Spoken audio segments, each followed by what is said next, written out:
Possamos ouvir, Senhor Deus, a Tua voz através da Tua palavra. Que o Senhor abra nossos corações e mente, retire de nós qualquer tipo de preocupação, de qualquer tipo de distração, para que possamos estar inteiros, Senhor Deus, em ouvir aquilo que o Senhor quer falar à Tua igreja. Essa é a nossa oração que nós fazemos no nome de Jesus. Amém. Você pode se assentar?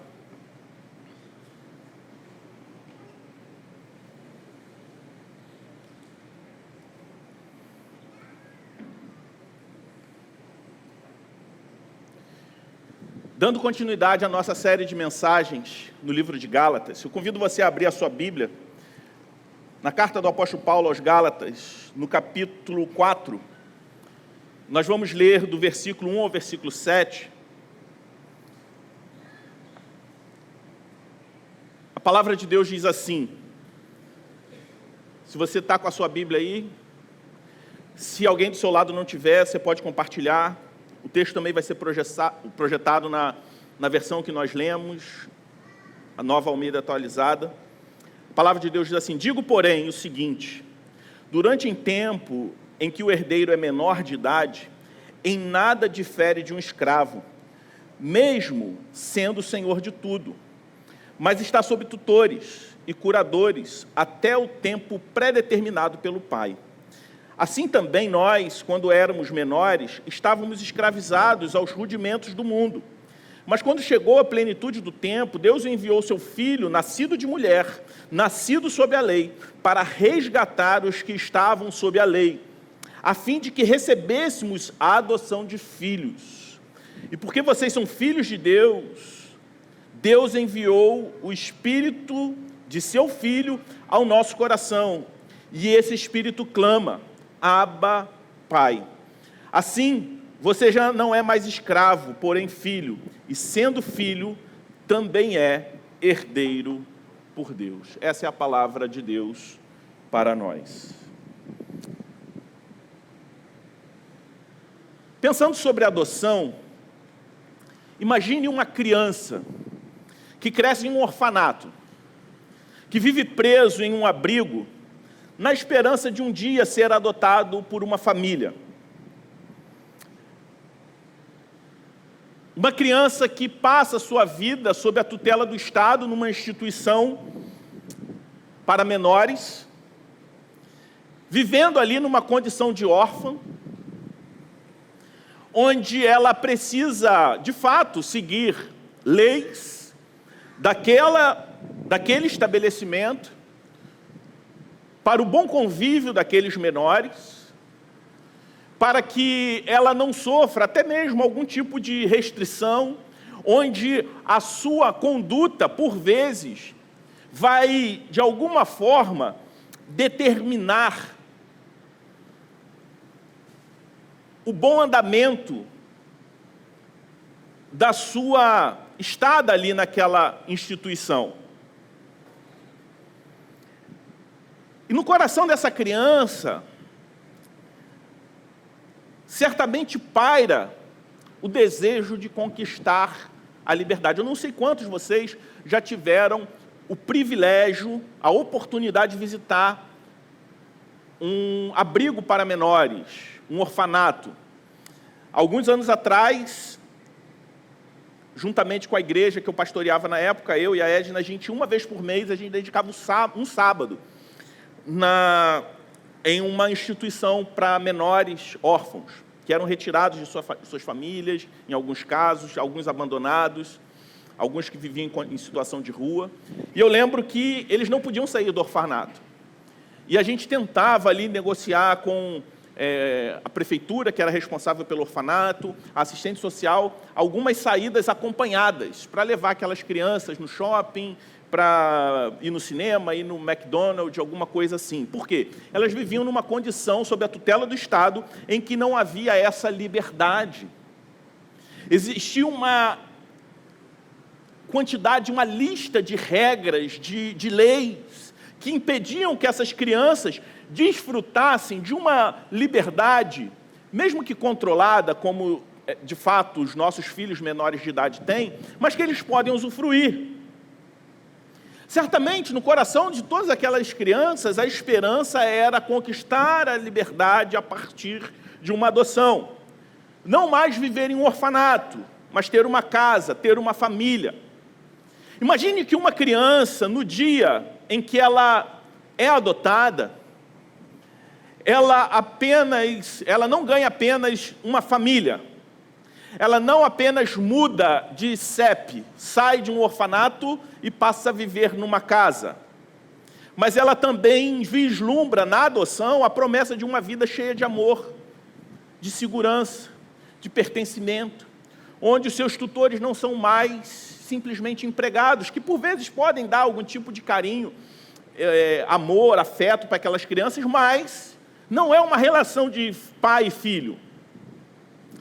Imagine que essa criança, além de desfrutar dessa condição agora de filho e de ser adotada, essa criança descobre que ganhou, além de pais, um irmão mais velho, que é filho biológico dessa família. E essa família que o adotou, além de tudo, é uma família que possui muitas posses. E essa criança, ela descobre que, ao mudar da condição de órfão para filho, ela se tornou herdeira, assim como o filho biológico daquele casal, o filho mais velho daquela família. Por que eu estou contando essa história, embora que não seja exatamente uma história, um caso real, mas é uma história que acontece com muita regularidade na nossa sociedade e em outros países também. E essa imagem, essa história, ela reflete a nossa experiência espiritual ao sermos adotados por Deus, onde nós passamos da condição de órfãos, de escravos, para filhos.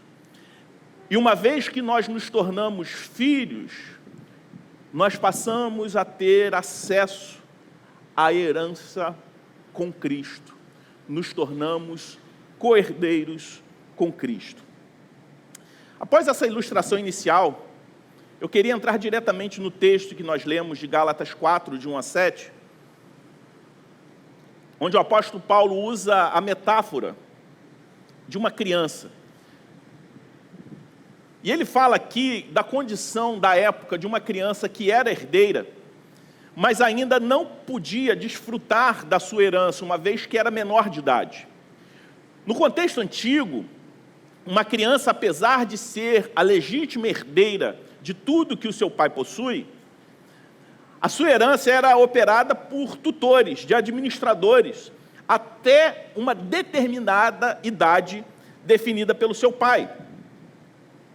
Embora essa criança fosse destinada a governar, ela vivia até alcançar essa idade específica, ela vivia sob restrições. E essas restrições não eram muito diferentes às restrições de um escravo, de um servo daquela época. Paulo compara essa realidade com a nossa realidade antes de Cristo. Todos nós, antes de sermos adotados por Deus em Jesus Cristo, estávamos na condição de escravos. E éramos escravos do pecado e da necessidade de alcançar algum tipo de aprovação. Éramos escravos dos nossos desejos da carne e escravos também da vontade, do desejo natural de conquistar a aprovação do mundo, ou até mesmo vivendo em um engano de uma espiritualidade falsa, onde a partir do meu desempenho, a partir de algum tipo de obra, eu tinha a capacidade de acessar a divindade, de alcançar o divino.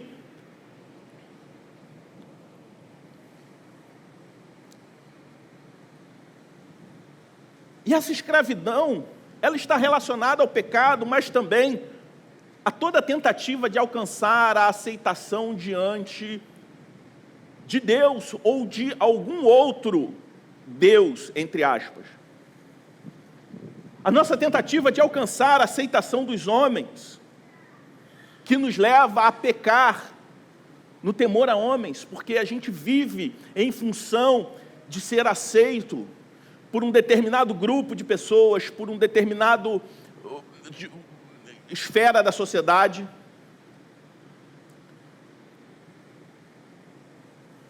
Só que essa tentativa, ela nunca vai ser capaz de satisfazer completamente a lei de Deus.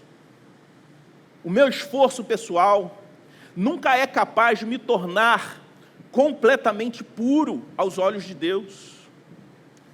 O apóstolo Paulo, escrevendo aos irmãos de Éfeso, ele diz que na plenitude do tempo, Deus enviou seu Filho, nascido de mulher, nascido sob a lei. Ou seja, o nascimento de Jesus foi planejado. Jesus Cristo não veio tarde demais, ele veio no tempo certo, no momento escolhido por Deus, no qual o mundo estava preparado, culturalmente, linguisticamente, para a pregação do Evangelho. Jesus nasce sob a lei para cumprir a lei, tanto em seus mandamentos, como também em suas penalidades, em nosso lugar. Jesus Cristo, ele cumpre a penalidade da lei em nosso lugar, ele obedece perfeitamente à lei de Deus e recebe sobre si a penalidade da lei em nosso lugar. E o objetivo desse ato de Deus em Cristo Jesus, ele é duplo. Primeiro, o objetivo é redimir aqueles que estavam sob a lei, ou seja, nos comprar de volta da escravidão da lei e do pecado. E o segundo objetivo é para que nós pudéssemos receber a bênção da adoção como filhos de Deus. E a adoção aqui, que Paulo descreve, é uma transição de uma mudança de estado, de escravos da lei, de escravos do pecado, para filhos amados de Deus. E como filhos amados de Deus, esses filhos têm pleno direito à herança do Pai. Por fim, Paulo, ele destaca a evidência interna dessa transformação. Ele diz que Deus envia o Espírito de seu Filho aos nossos corações, que clama, Abba, Pai. Este não é o espírito de escravidão, mas um espírito de adoção, onde nós temos a liberdade, o privilégio, a bênção de chamar Deus de Pai. E não fazemos isso de qualquer maneira. A palavra de Deus diz que nós temos o privilégio de fazer isso com a mesma intimidade e confiança que Jesus tem. A conclusão é surpreendente e gloriosa. Se somos filhos, então nós somos herdeiros, herdeiros de Deus e co-herdeiros com Cristo. Assim como aquela criança do orfanato, que é adotado por um casal que já possuía um filho, seu herdeiro natural, eles se tornam herdeiros daquele casal e co-herdeiros com aquele filho mais velho. Portanto, essa passagem, esses 7 versículos, esses 7 primeiros versículos do capítulo 4 de Gálatas, não apenas redefine a nossa identidade, mas também o nosso destino. Não estamos mais confinados pelas regras, pelos regulamentos exteriores, como meio de aceitação. Em vez disso, nós somos livres para viver sobre a graça, como filhos amados, herdeiros de um reino eterno. E olhando para esse texto, eu me recordei do testemunho de adoção, da experiência de adoção, de um dos meus pregadores preferidos. Não vou citar o pastor J. Bauman, que também adotou uma criança, que também é um deles, mas do pastor David Platt. O pastor David Platt, ele possui 4 filhos, se eu não me engano. E desses filhos, 2 são adotivos. E eles adotaram essas crianças, uma do Cazaquistão e uma da China. E no seu testemunho pessoal sobre adoção, Platt, ele fala sobre algumas falas infelizes que eles escutam das pessoas, que, como se já não bastasse o processo de adoção ser desafiador, uma das coisas mais desafiadoras não é a burocracia, sobretudo de uma adoção de crianças de outro país, mas ouvir como as pessoas falam sobre adoção. Platt, ele relata que as pessoas conseguem perceber, quando as pessoas conseguem perceber que a sua filha adotiva e um dos seus filhos adotivos, além dos outros 2 biológicos, foram adotados, sobretudo que são pessoas de outra nacionalidade e com aparências físicas bem diferentes da família Platt. E eles compartilham as suas histórias daquelas crianças. As pessoas sempre dizem, que bonito, que legal a adoção, mas vocês também têm filhos biológicos? E Platt diz, essa não é a frase que se deve dizer primeiramente, de imediato, a um pai adotivo. David Platt fala que a vontade dele nesse momento é chegar mais perto da pessoa e falar assim, eu tenho um segredo para você, todos eles são igualmente filhos. Ele fala que outra pergunta que revela, que ele constantemente recebe, que revela uma visão semelhante da adoção, é que depois de achar muito bonita a história, eles perguntam, mas você se preocupa com a herança dos seus filhos ao adotar esses 2?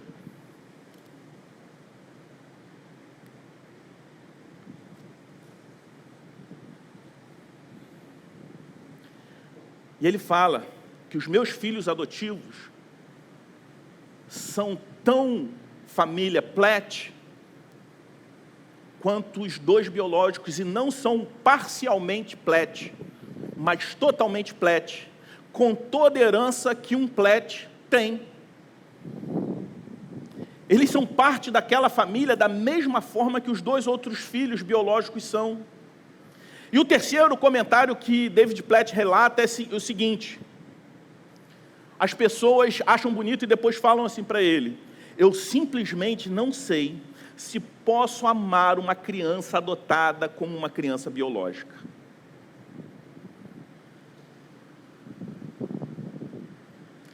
E ele sempre responde, eu garanto a você que o afeto que eu e minha esposa temos pelas crianças que adotamos não é diferente do amor e do afeto que temos pelos filhos que nós tivemos naturalmente. Todos eles são nossos filhos. E essas frases relatadas, essas 3 frases, essas 3 situações relatadas por David Platt, esses mitos, essas concepções erradas sobre a adoção, não são apenas incômodos para pais que passam pelo processo de adoção, mas são sintomas de algo muito mais profundo. Elas mostram o quanto nós temos um entendimento raso sobre o que significa fazer parte até mesmo da família de Deus. Porque a nossa obsessão pelos rótulos entre biológico ou adotado, e a distinção entre os 2 rótulos, mostram a nossa tendência de qualificar crianças em categorias baseadas em carne e sangue. Enquanto nós pensamos assim, enquanto nós continuarmos pensando assim, nós sempre lutaremos com um evangelho que conta uma história de adoção espiritual por parte de Deus. E essa adoção espiritual muda a vida de cada um de nós, não somente hoje, mas para toda a eternidade. Somos adotados na família de Deus, e as implicações disso são enormes, para que a gente possa viver de forma plena a fé cristã. Por isso eu gostaria de recapitular com vocês algumas coisas que nós temos estudado aqui no livro de Gálatas, até agora, para a gente entender a profundidade da nossa adoção em Cristo Jesus. A primeira delas é a realidade da justificação. A principal doutrina que nós vimos em Gálatas, no capítulo 1, 2 e 3, é a doutrina da justificação. A justificação somente pela fé. Em Gálatas 2, por exemplo, nós definimos justificação como o ato gracioso de Deus, pelo qual Ele declara justo um pecador, exclusivamente através da fé em Jesus Cristo. Segundo João Calvino, essa doutrina é a dobradiça em torno da qual toda a vida cristã gira. Pela graça, através da fé em Cristo, nós somos justos perante Deus, o nosso juiz, o justo juiz. A nossa justiça não precisa ser conquistada porque Cristo a conquistou por nós e para nós. Cristo é a nossa justiça. Nossa justiça está no céu.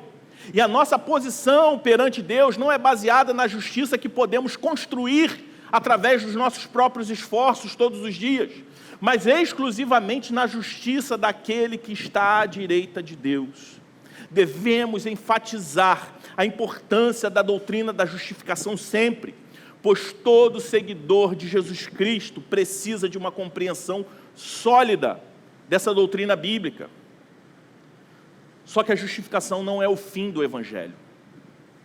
Na verdade, talvez nem seja a maior verdade do Evangelho. Existe algo maior: a adoção. E aqui Paulo, no final do capítulo 3 em diante, ele começa a falar sobre essa realidade, sobre essa verdade, a adoção. Existe um livro muito conhecido, um best-seller do teólogo J.I. Packer, que fala sobre o conhecimento de Deus. E ao falar sobre a adoção, Packer diz o seguinte: a adoção é o privilégio mais alto que o Evangelho oferece. Mais alto até mesmo que a justificação. Pois a justificação é o dom de Deus, no qual, desde Lutero, os evangélicos têm dado a maior ênfase. E estamos acostumados a dizer, quase sem pensar, que a justificação é gratuita. A justificação gratuita é a maior bênção de Deus para nós pecadores. No entanto, um pensamento cuidadoso mostrará a verdade da afirmação que acabamos de fazer. Que a justificação, pela qual entendemos o perdão de Deus do passado, junto com a aceitação para o futuro, é a bênção primária e fundamental do Evangelho, não está em questão. Nas palavras de Packer, a justificação é a bênção primária, porque atende à nossa necessidade espiritual primária. Todos nós, por natureza, estamos sob o julgamento de Deus. Sua lei nos condena, nos culpa, nos corrói, nos tornando inquietos, miseráveis, nos nossos momentos lúcidos, com medo. Não temos paz em nós, porque não temos paz com o nosso Criador. Então precisamos do perdão dos nossos pecados e da garantia de um relacionamento restaurado com Deus. E precisamos disso mais do que precisamos de qualquer coisa no mundo. E isso o Evangelho nos oferece antes de nos oferecer qualquer outra coisa. E no livro Conhecendo Deus, Packer continua: mas isso não é dizer que a justificação é a maior bênção do Evangelho. A adoção é maior, por causa do relacionamento mais rico com Deus que ela envolve. E ele continua explicando no seu livro o porquê a adoção é uma bênção maior do que a justificação. A doutrina da justificação nos torna justos perante Deus, o juiz. Mas a doutrina da adoção diz que nós somos amados por Deus, o Pai. E eu gostaria de projetar o final dessa explicação do Packer sobre a adoção, quando ele diz o seguinte: na justificação, a imagem estamos diante de um juiz que faz um pronunciamento, mas na adoção, o juiz não apenas declara você não é culpado, mas ele também se levanta do banco, desce até onde você está, tira as suas correntes de prisioneiro e diz: venha para casa comigo, como meu filho. Estar certo com Deus, o juiz, é uma coisa enorme. Mas ser amado e adotado por esse mesmo juiz é algo muito maior. Essa é a verdade que nós precisamos contemplar nessa verdade de que somos adotados por Deus. A igreja, ela deve ser um povo cujo culto, as orações, a visão de vida e todas as outras coisas que nos envolvem sejam motivadas e controladas pelo fato de que somos filhos de Deus.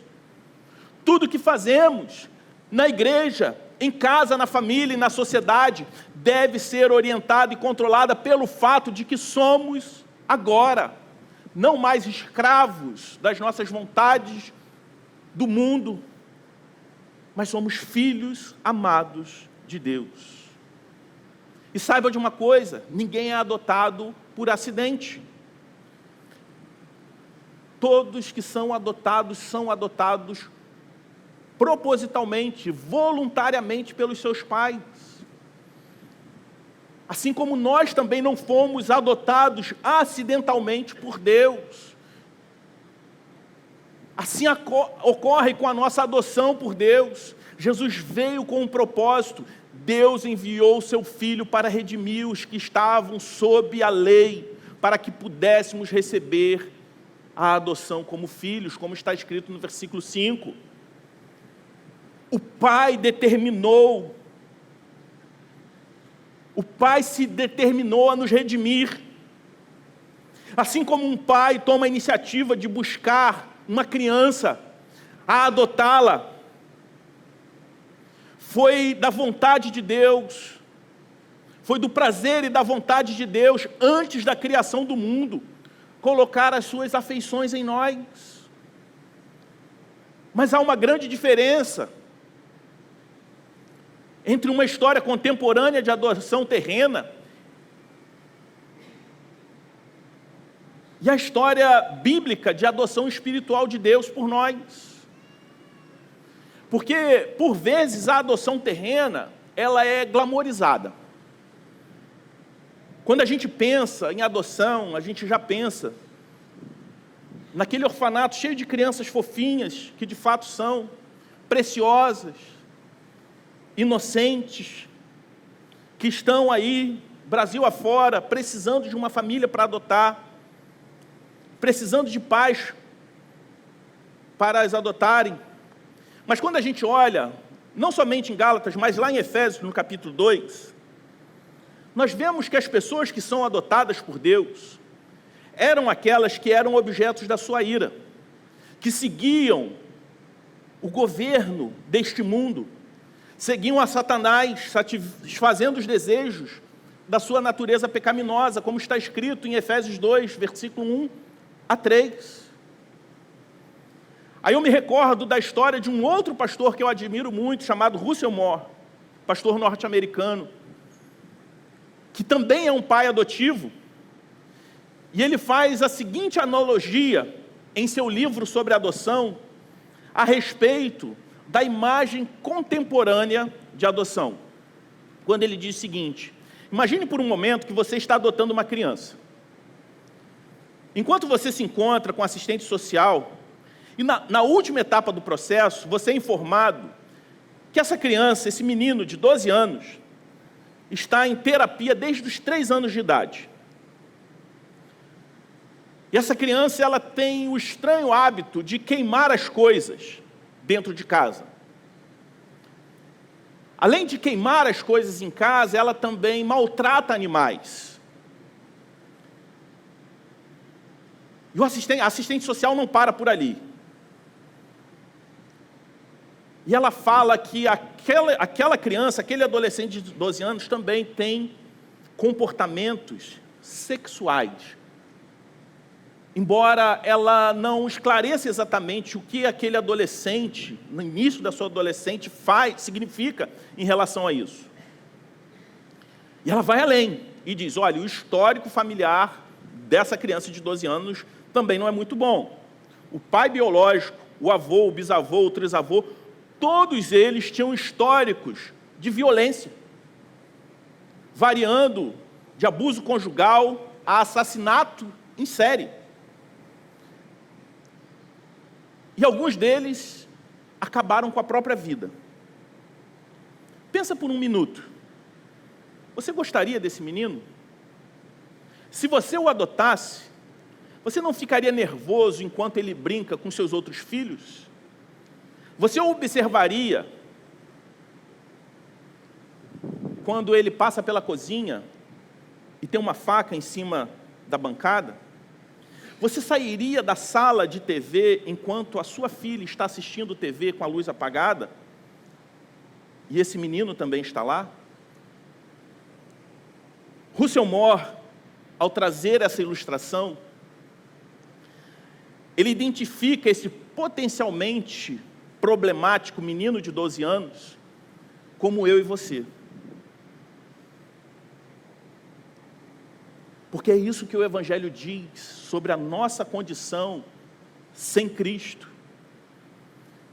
E pensar nessa realidade deve nos levar a uma adoração a um Deus que, embora não houvesse nada em nós para Ele se sentir atraído, nada em nós que despertasse as suas afeições, o seu amor, ainda assim, Deus se determinou a nos redimir e nos adotar como seus filhos.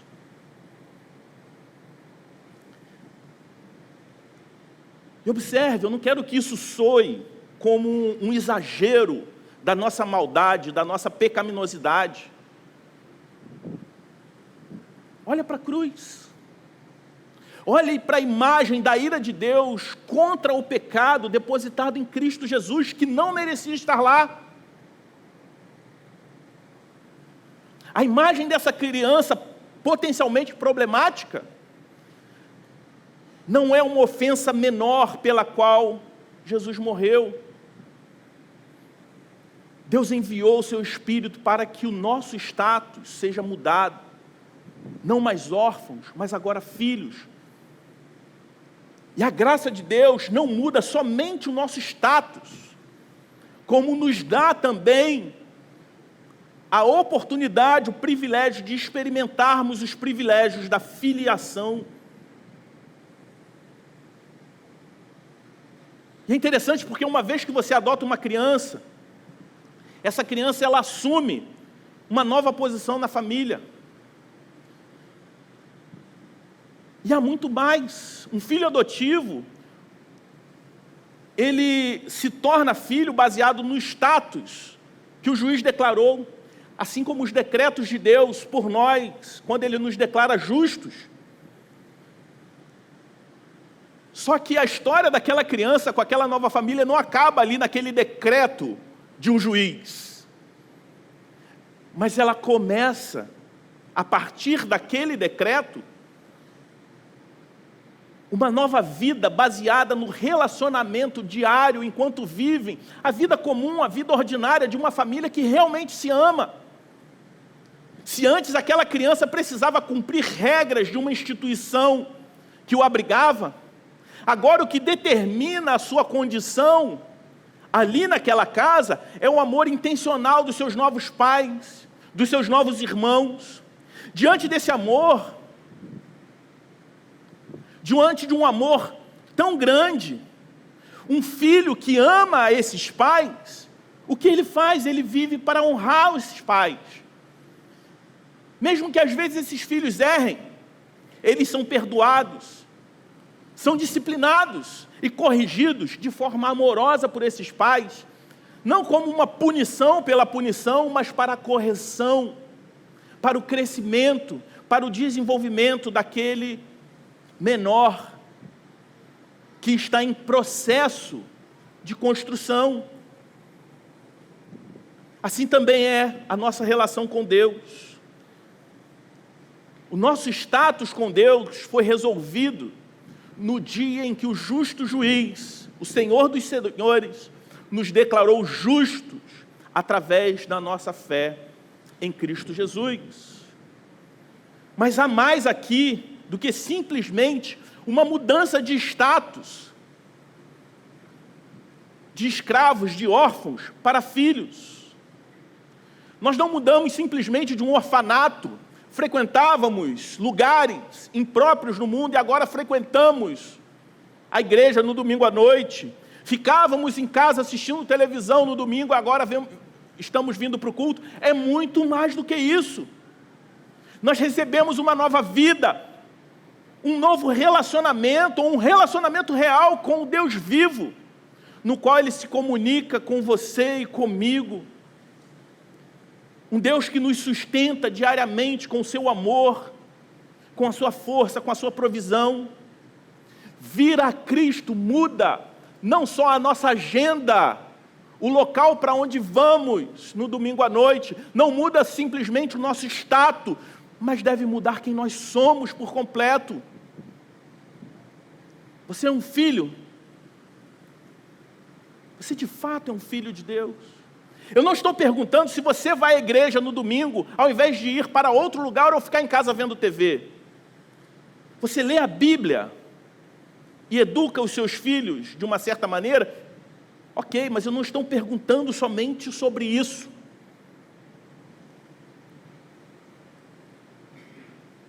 A grande questão é, você tem intimidade com Deus como seu pai? É isso que significa ter um filho, ser um filho. Por isso eu gostaria de caminhar para o final, fazendo 3 aplicações práticas sobre a realidade da adoção.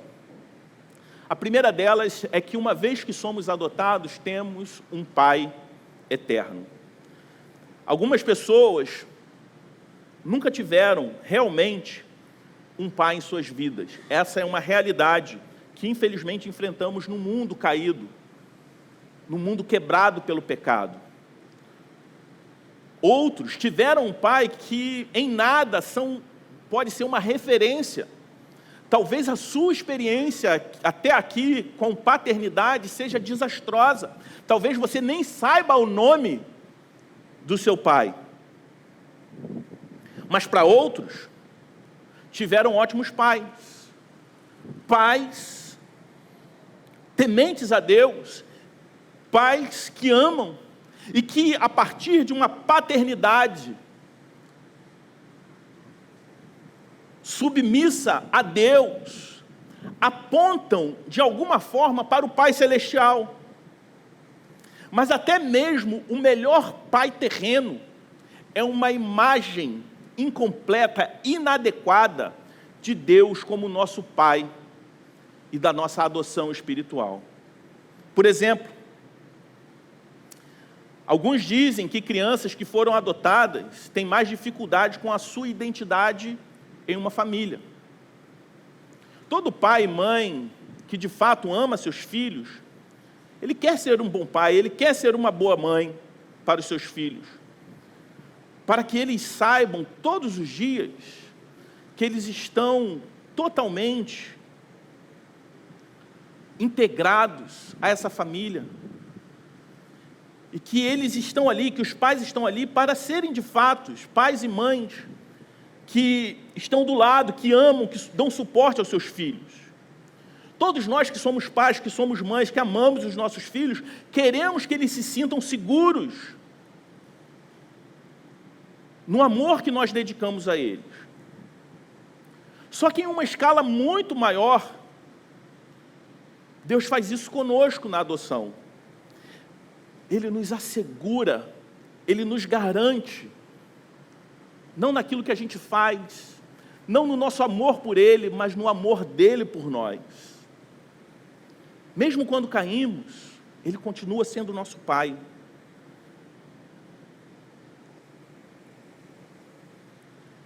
E essa é a boa notícia para aqueles que caíram. Talvez você esteja aqui nessa noite, carregando o peso da culpa, da queda, se sentindo preso pelo pecado. Mas o Pai eterno, como qualquer bom Pai, Deus, Ele pode e Ele vai nos disciplinar, vai nos corrigir. E Ele vai fazer isso por mim e por você, porque Ele nos ama de uma forma profunda, de uma forma muito maior do que qualquer pai terreno que ama radicalmente seu filho, que o disciplina, visando sempre o bem. Nós temos em Deus um Pai muito maior. A segunda aplicação é que uma vez que somos adotados, nós temos um Pai eterno, mas temos também uma família eterna. A nossa adoção por Deus significa que temos uma família eterna. Como nós vimos na semana passada, em Gálatas 3, no versículo 28, se eu não me engano, em Cristo nós temos união uns com os outros. Então, como membros da família de Deus, nós nos relacionamos uns com os outros como irmãos e irmãs. É interessante porque lá em Romanos 8,17, o apóstolo Paulo ele escreve o seguinte, que nós somos co-herdeiros com Cristo. Hebreus 2,11 diz que nós somos irmãos, que Jesus é o nosso irmão mais velho. Embora não de uma maneira que comprometa a sua divindade, como algumas seitas acreditam, essa afirmação de Jesus ser o irmão mais velho, nós não somos iguais a Jesus, mas as Escrituras ensinam que tudo que pertence a Jesus, pertence a nós como co-herdeiros em Cristo. E isso é uma boa notícia e uma má notícia. Significa que nós somos co-herdeiros com Cristo. É uma má notícia porque Jesus sofreu. É uma má notícia porque o mundo odiou Jesus. Portanto, estar na família com Jesus pode nos custar até mesmo a vida. Mas é também uma boa notícia, porque se compartilhamos dos seus sofrimentos, também compartilharemos da sua glória, como está escrito em Romanos 8,17. Juntos desfrutaremos de tudo que Cristo tem para nós por toda a eternidade. Essa é a família de Deus, que nós fomos adotados. Além de um Pai eterno, uma família eterna, nós temos também na adoção um lar eterno. Quando você é trazido para um novo lar e a adoção é concluída, e não uma adoção temporária, nós desfrutamos de um novo lar, assim como uma criança que sai do abrigo e vai de forma definitiva morar com seus pais. É interessante pensar no exemplo que eu dei do pastor David Platt, que adotou crianças do Cazaquistão, da China. A adoção foi um ato declaratório, definitivo. E ninguém vem lá do Cazaquistão e da China para tentar levar seus filhos embora. Ninguém. Sobretudo na adoção espiritual, eu e você podemos ter a mesma e firme confiança, baseada não na autoridade de um juiz terreno, mas na autoridade da palavra de Deus, afirmando que sempre pertenceremos a Ele, que somos propriedade exclusiva de Deus, porque essa justiça de Deus foi estabelecida a partir do momento que Deus enviou o seu Filho ao mundo para que pudéssemos receber também a posição de filhos. Quando nós confiamos em Cristo para a nossa salvação, Deus nos leva para a sua casa como herdeiros, e ninguém pode nos levar embora, nada pode nos arrancar de lá. Assim como uma criança recebe uma nova família, um novo lar, a nossa adoção por Deus nos dá também um novo começo. Não meramente uma mudança de status, mas uma nova forma de viver, com um Pai que nos ama, com novos irmãos e a promessa de uma herança eterna. Assim como uma criança que sai do orfanato, ela tem um novo começo, ela tem um recomeço, uma forma de viver, de se relacionar totalmente diferente. independente do seu passado. Nós também não somos mais definidos pelo nosso passado, quando somos adotados, mas pelo amor do nosso Pai, que nos escolheu antes da fundação do mundo para sermos co-herdeiros com Cristo. Por isso eu gostaria de concluir dizendo que eu e você devemos abraçar plenamente a realidade de nossa adoção e vivermos nesse mundo como verdadeiros filhos do Deus vivo, desfrutando dos privilégios,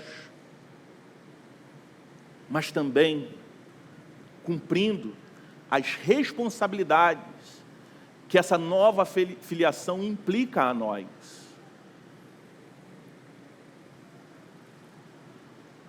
Honrando a esse Pai que nos tirou de uma condição de miseráveis, de escravos, que tínhamos uma herança maldita, um passado terrível, hábitos perigosos, e ainda assim, mesmo sem ter nada em nós que fosse capaz de despertar o amor dele por nós, ele decidiu nos amar e nos adotar. Quando nós entendemos isso, mesmo sabendo que a nossa salvação foi um ato de Deus, foi obra de Cristo, nós entendemos as implicações dessa nova identidade que nós temos, dessa nova natureza que nós temos. Que eu e você possamos sair daqui nessa noite, renovados pelo propósito, pela paixão de viver nesse mundo como verdadeiros herdeiros de Deus. Você pode dizer amém? Vamos orar? Pai Santo, nós te agradecemos, porque éramos órfãos, hoje somos teus filhos, éramos escravos, agora somos livres. Obrigado, Pai, pelo privilégio de chamar o Senhor de Pai, de ser adotado, de receber muitos irmãos. Que essa realidade de que somos filhos do Senhor possa reverberar em nossos corações diariamente e que possamos responder a essa realidade vivendo uma vida que glorifica o Senhor em tudo aquilo que fizermos. Não permita que venhamos nos esquecer disso e dar um mau testemunho ao mundo da obra de Cristo em nós. Mas eu oro também por aqueles que chegaram aqui nessa noite, escravos do pecado, escravos, Senhor Deus, de algum ritual, achando que algo em seu desempenho fosse capaz de conquistar o teu amor. Oro por aqueles que talvez chegaram aqui nessa noite, escravos da necessidade da aprovação do mundo, das pessoas, da sociedade, que ao ouvir a mensagem do Evangelho, essas pessoas possam compreender que a maior aceitação de todas não está naquilo que nós possuímos, mas está em confiar única e exclusivamente naquilo que Cristo fez por nós. Que o Senhor possa abrir esses corações, essas mentes, e que possamos ser renovados e transformados por essa verdade, no nome de Cristo. Amém.